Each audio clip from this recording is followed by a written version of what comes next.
Greetings, everyone. Good morning, good afternoon, or good evening, wherever you might be. Pete Pardo here from Sea of Tranquility. Welcome to pick number 28 of my top 31 hard rock and heavy metal albums of the 80s countdown. That's right. I am counting down, and you guys too, because you're all playing along as well. Counting down my favorite hard rock and metal albums of the 80s, one of the great decades ever for that style of music, hard and heavy music. An impossible task. I've put together my list. I've checked it twice, and I've checked it like 10 times. I've made some changes. I've lamented and agonized over the albums that aren't making the cut because my overall list is probably 250, 300 albums. And I said, you know what? I'm going with what I got. And the ones that don't make it, I love you, but not everybody can make a top 31 list. This is the way it goes when you're looking at a whole decade, right? So I'm happy with what I have. So today, pick number 28.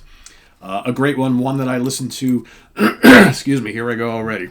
Post-nasal drip allergy thing.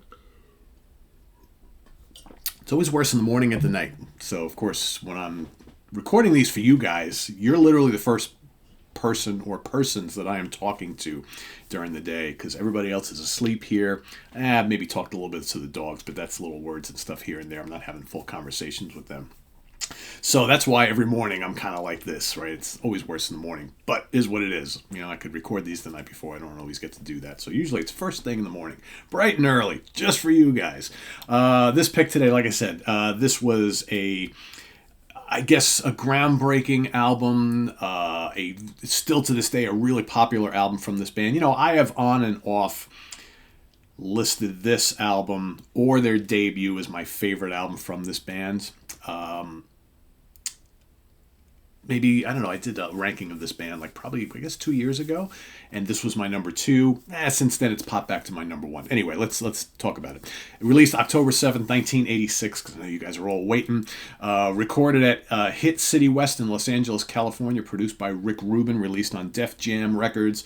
I'm talking about the third album, the third full-length, from Slayer, Rain and Blood. That's right, one of the great thrash metal albums of all time. What is this? 29 minutes of unbridled ferocity, something like that, right? Is it 29 minutes, 30 minutes? It's damn 28:55, not even 29 minutes. This is, basically, you have plenty of songs on here, but the songs are all really short to the point, other than like one or two of them. And but it's like literally about 29 minutes of just absolute perfection. This is Slayer, finally with great production, because neither Show No Mercy or Hell Awaits have great production. They're fine for what they are.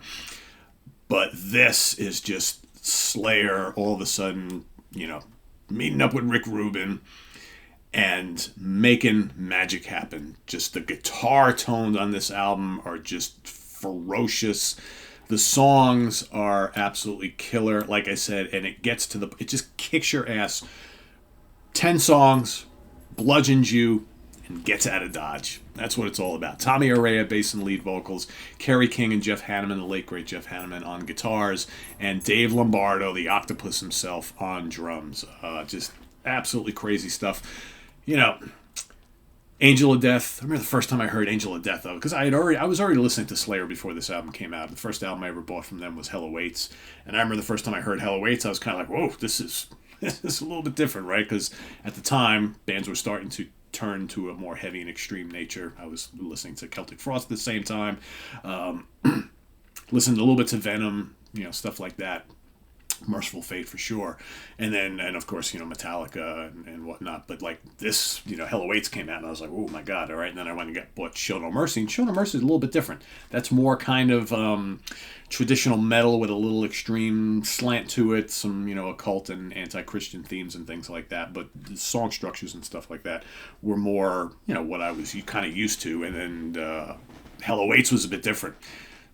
Kind of progressive, more extreme, even more on the evil lyrical imagery and whatnot. And then this comes out, and it's just like, psh, so Angel of Death, Monarch to the Kingdom of the Dead. I mean, just crazy stuff, piece by piece. And again, these songs are so fast and brutal, and they just come in and kick your ass and bloop, and crazy screaming solos, acrobatic drums, and just Tommy Area's just vocal roars, and Necrophobic, Altar of Sacrifice, great. The Jesus Saves, which always love that song. It's so frantic, it's just so pummeling. And then you got side 2 of the original vinyl, which just is, Criminally Insane, Reborn, Epidemic, and for me, the 2 greatest statements on this album is the 2 closers. It's not often that bands kind of end albums in this fashion. Postmortem, which is the only real song on the album that's somewhat slower. It's not slow, but compared to the rest of the album, I love Postmortem. The riffs are just absolutely gargantuan, just so crushing. And then, dun dun dun.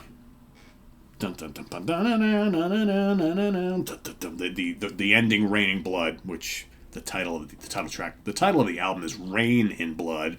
This is Raining Blood, like blood raining. Absolutely just it's like Armageddon just hit you. Just Raining Blood is just absolutely fantastic. For me, the whole album is great, but man, those last 2 tracks just cement the legend that is Rain and Blood for me, even though the rest of it is absolutely great as well.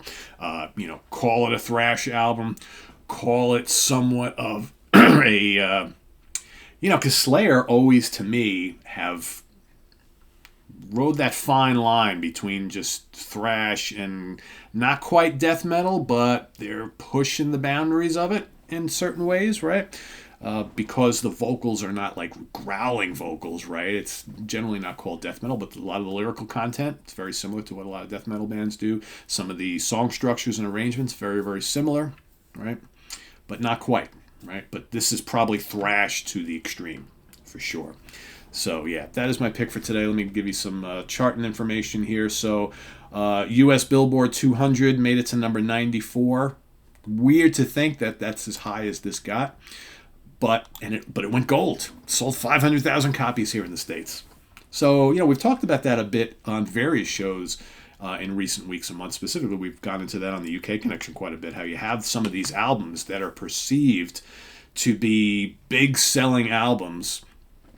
And, they certify, right? They're gold or platinum or double or triple platinum. But then you look at like where they peaked on the charts, and it's pretty low. Like usually you think like an album that goes gold or goes platinum, double, triple platinum, whatever. It's probably a top 50, top 20, top 10 album, right? And we have shown you in recent weeks and months that that's not always the case. That sometimes an album can not peak all that high, but simmer on the charts for weeks and maybe months on end, even lower, but it's still selling steadily. It's not these massive waves of sales that obviously catapults it up to a top 10 or top 20 charting album. But like over time, sells a lot of copies, even though, like we perceive it to be these big selling albums, right? Oh, chart toppers. Really not, right? So yeah, so this one barely dented the top 100 album sales, but yet still went gold. Right, so it's kind of a pretty cool thing. So, so that is my pick for today. Rain and Blood comes in at number 28 on my list. Let us know what you think of this album in the comments below, as well as your pick for number 28. And we'll see you tomorrow for number 27, right? Stay tuned. What do we got coming up on the channel here today? I should have for you, hopefully today. If not, I'll get to them this weekend. I have to bring you another installment of the overlooked and underrated live albums. I'll have that ready to go. And then I'm looking to finish up the top 6 album runs from some great bands, right, who had six great albums in a row. I probably have, how many of those do I have left? I have either 1 or 2 episodes of that left, something like that. So that'll be coming at you soon too as well. So if I don't get to one of them today, you'll get them both over the weekend. So that's what's happening. And of course, tomorrow we've got Friday Morning at the Funhouse with Martin Popoff. We've got tomorrow evening, we've got 4 Fusion Friday, the monthly installment of that. We've got the UK Connection coming up at you this weekend. And then, of course, we have, and what are we doing what did we do on the UK Connection? It's so funny sometimes it just kind of lose track of exact, we ranking the songs on a classic album, that's right, with Eliminator by ZZ Top. It's forget sometimes. So much going on. And then, of course, Sunday, we'll be ranking the albums of the Derek Trucks Band. So all that happening here and more on the channel. So please subscribe if you haven't already and click on that notification bell so you get alert of all of our content as it posts. And please do hit the like button, too, before you leave. Also, down below, we've got the links to our Ko-Fi page for channel donations as well as our merch page. So thanks for watching, everybody. I am Pete Pardo. We'll see you tomorrow morning with another one, all right? As we count down our favorite hard rock and heavy metal albums of the 80s. Till then, sayonara. Bye-bye, everybody. See you.